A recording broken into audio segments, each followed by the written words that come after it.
समस्त गौ प्रेमी तथा धर्मानुरागी महानुभाव, महिलाएं, बच्चे, ये विश्व मंगल गोग्राम यात्रा जो 30 सितंबर दशहरा से कुरुक्षेत्र हरियाणा से राघवेश्वर जी जो शंकराचार्य दक्षिण भारत कर्नाटक के हैं उनके नेतृत्व में प्रारंभ होकर के आज आपके नगर में पधार चुकी है। अभी अभी सारे इस विश्व मंगल गोग्राम यात्रा के प्रमुख संत, आचार्य, धर्माचार्य, शंकराचार्य, जैनाचार्य, धर्मगुरु हैं इस धर्म सभा के मंच पर पहुंच रहे हैं। आप जैसे कैंसर, डायबिटीज और शगर की बीमारी तथा ये वैज्ञानिक के दृष्टिकोण पर हम आपको विचार दे रहे हैं अपने, और ब्लड प्रेशर अगर सामान्य थोड़े दिनों का कैंसर है तो 15 दिन के त्रिपाठी से निवेदन है सभा को संबोधित कर। सिर्फ एक शब्द में ये बात कहना चाहेंगे कि ये यात्रा राष्ट्रीय स्तर पर जो शुरू की गई है, ये आज यहाँ हरदोई नगर में भले ही इसका स्वरूप कुछ संक्षिप्त सा लग रहा है, जबकि इसका स्वरूप बहुत विस्तृत होना चाहिए था, क्योंकि राष्ट्रीय आंदोलन है।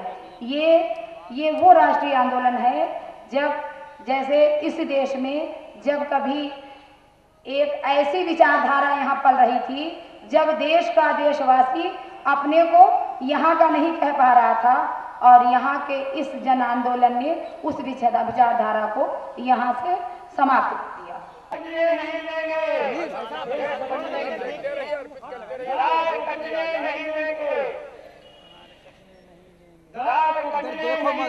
देखो मत ने गौ की सेवा की, गौ का दूध पिया, गौ की सेवा की, उनको चराना बचपना भगवान का सिर्फ गौ की सेवा में व्यतीत हुआ। कंस ने गौ पे इतना अत्याचार फैलाया कि जमुना जी ने काली नाग से कह दिया कि जाकर के तुम रुको, जहर फैला दो, लेकिन भगवान कन्हैया ने काली नाग को भी जमुना जी से भगा दिया गौ की रक्षा करने के लिए। और आज हम सभी लोग, सभी संत महात्मा लोग एक साथ मिल करके खड़े हुए हैं सिर्फ गौ की रक्षा करने के लिए। तो ये माँ, ये जननी है, अपनी माँ है, इसकी रक्षा करना, इसकी सेवा करना, ये हमारा सर्वश्रेष्ठ धर्म है। हमारा बोलिए गौ माता की।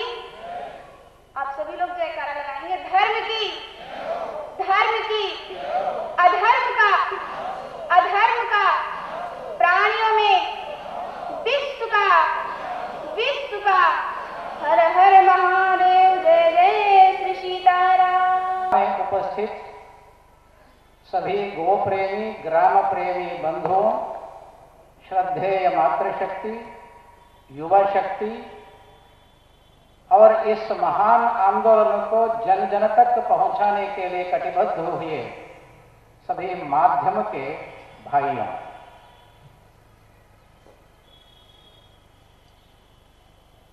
पूरे विश्व के आत्मा भारत कहते हैं।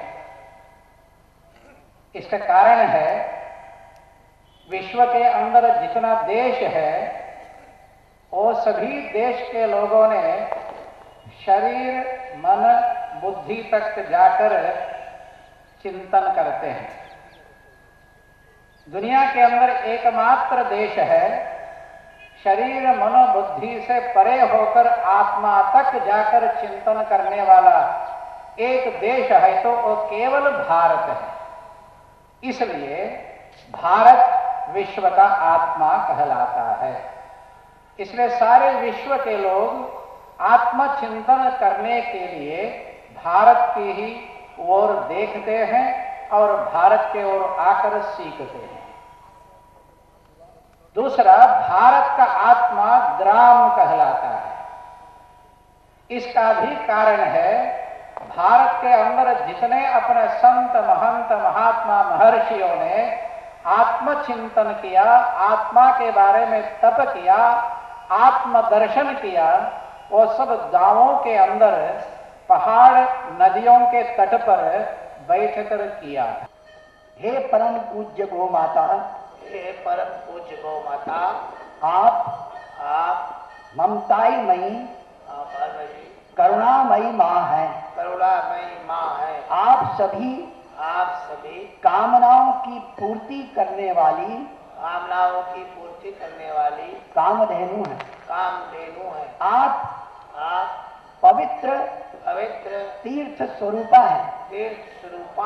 माँ, आप गंगा की पावनता और शुद्धि की देवी है।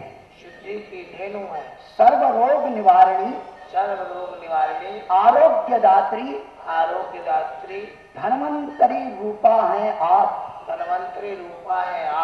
जैविक कृषि के रूप में समृद्धि धन देवी है आप। परम पूज्य गौ माता। अब ये प्रतिज्ञा का अंश शुरू हो रहा है। अभी हम गौ माता का ध्यान कर रहे थे, अब प्रतिज्ञा का अंश शुरू हो रहा है, इसलिए दोनों हाथ मुट्ठी बांध लीजिए जरा और ऊपर कर लीजिए और बहुत अच्छी तरह से दोहराइए, क्योंकि अब प्रतिज्ञा कर रहे हैं हम और प्रतिज्ञा की आवाज बहुत अच्छी होनी चाहिए। परम पूज्य गौ माता, भारत माता वह अपने पूर्वजों का स्मरण कर मैं प्रतिज्ञा करता हूँ कि मन वचन कर्म से आपकी तथा आपके नैसर्गिक काम की सुरक्षा, संवर्धन एवं सेवा के लिए सदैव सक्रिय रहकर समाज में पुनः आपकी प्रतिष्ठा करूंगा।